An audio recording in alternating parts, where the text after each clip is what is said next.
ఒకవేళ ప్రెగ్నెన్సీలో అయితే అంటే ప్రెగ్నెన్సీకి ప్లాన్ చేస్తున్న వాళ్ళైతే ఫైబ్రాయిడ్ ఉంటే ఏం ప్రాబ్లమ్ లేదంటారు. చిన్న చిన్న ఫైబ్రాయిడ్స్ మీ డాక్టర్ గనక ఇది తీయాల్సిన అవసరం లేదు అనంటే అవసరం లేదండి.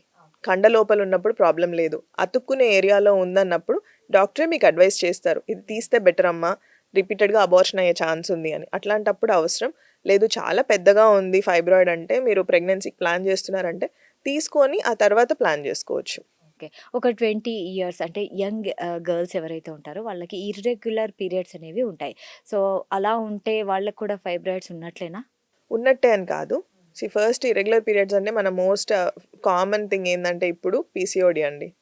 సో, పీసీఓడీ అసలు ఆల్మోస్ట్ ప్రతి పేషెంట్ ఓపీడీలో ఉన్న ప్రతి చిన్న పిల్లకి పీసీఓడీ చూస్తున్నాము. పీసీఓడీ అంటే నథింగ్ అండి. ప్రతి సైకిల్‌లో మనకి ఏదైతే పీరియడ్ రావాల్సిన టైంలో ఒక ఎగ్ కూడా రిలీజ్ అవుతది ఆ సైకిల్ మధ్యలో. ఎగ్ రిలీజ్ అవ్వట్లేదు. అంతే. అంతకంటే ఏముండదు.